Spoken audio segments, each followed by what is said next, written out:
लूका रचित सुसमाचार 4 अध्याय।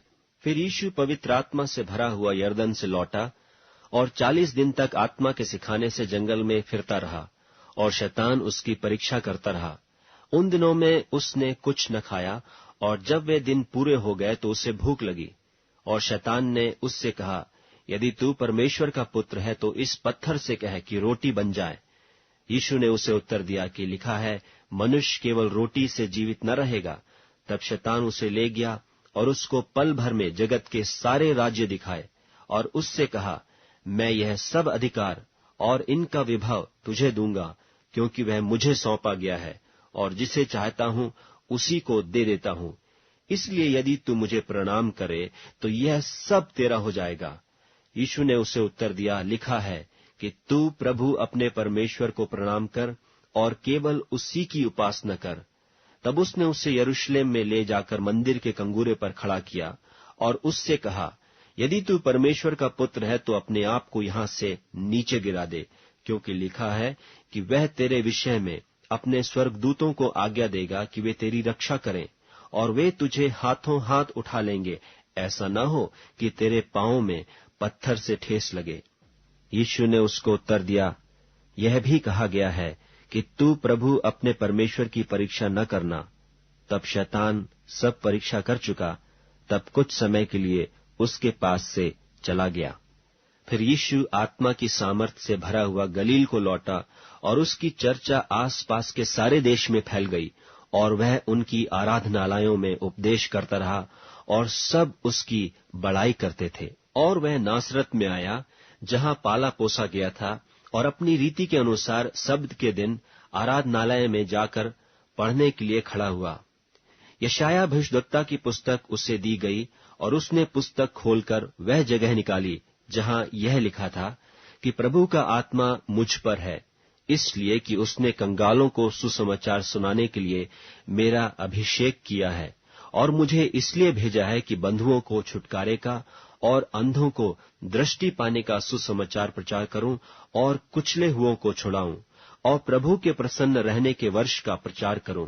तब उसने पुस्तक बंद करके सेवक के हाथ में दे दी और बैठ गया और आराधनालय के सब लोगों की आंख उस पर लगी थी। तब वह उनसे कहने लगा कि आज ही यह लेख तुम्हारे सामने पूरा हुआ है। और सब ने उसे सराहा और जो अनुग्रह की बातें उसके मुंह से निकलती थीं उनसे अचंभा किया और कहने लगे, क्या यह यूसुफ का पुत्र नहीं? उसने उससे कहा, तुम मुझ पर यह कहावत अवश्य कहोगे कि हे वैद्य, अपने आप को अच्छा कर। जो कुछ हमने सुना है कि कफरनहूम में किया गया है, उसे यहां अपने देश में भी कर। और मैं तुमसे सच कहता हूं कि एलिय्याह के दिनों में जब 3.5 वर्ष तक आकाश बंद रहा, यहां तक कि सारे देश में बड़ा अकाल पड़ा, तो इस्राएल में बहुत सी विधवाएं थीं, पर एलिय्याह उनमें से किसी के पास नहीं भेजा गया, केवल सैदा के सारफत में एक विधवा के पास। और एलीशा भविष्यद्वक्ता के समय इस्राएल में बहुत से कोढ़ी थे, पर नामान सूरियानी को छोड़ उनमें से कोई शुद्ध नहीं किया गया।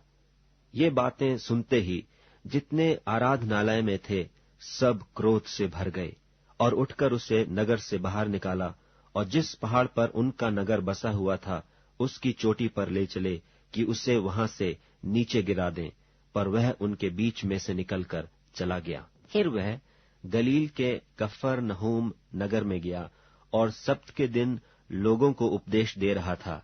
वे उसके उपदेश से चकित हो गए, क्योंकि उसका वचन अधिकार सहित था। आराधनालय में एक मनुष्य था जिसमें अशुद्ध आत्मा थी। वह ऊंचे शब्द से चिल्ला उठा, हे यीशु नासरी, हमें तुझसे क्या काम? क्या तू हमें नाश करने आया है? मैं तुझे जानता हूं, तू कौन है? तू परमेश्वर का पवित्र जन है। यीशु ने उसे डांट कर कहा, चुप रह और उसमें से निकल जा। तब दुष्टात्मा उसे बीच में पटक कर बिना हानि पहुंचाए उसमें से निकल गई। इस पर सबको अचंभा हुआ और वे आपस में बातें करके कहने लगे, यह कैसा वचन है कि वह अधिकार और सामर्थ के साथ अशुद्ध आत्माओं को आज्ञा देता है और वे निकल जाती हैं। सो चारों ओर हर जगह उसकी धूम मच गई। वह आराधनालय में से उठकर शमौन के घर में गया और शमौन की सास को ज्वर चढ़ा हुआ था, और उन्होंने उसके लिए उससे विनती की। उसने उसके निकट खड़े होकर ज्वर को डांटा, और वह उस पर से उतर गया, और वह तुरंत उठकर उनकी सेवा टहल करने लगी। सूरज डूबते समय जिन जिन के यहाँ लोग नाना प्रकार की बीमारियों में पड़े हुए थे, वे सब उन्हें उसके पास ले आए, और उसने एक एक पर हाथ रखकर उन्हें चंगा किया।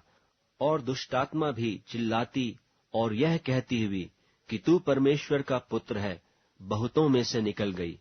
पर वह उन्हें डांटता और बोलने नहीं देता था, क्योंकि वे जानते थे कि यह मसीह है। जब दिन हुआ तो वह निकलकर एक जंगली जगह में गया, और भीड़ की भीड़ उसे ढूंढती हुई उसके पास आई और उसे रोकने लगी कि हमारे पास से न जा, परंतु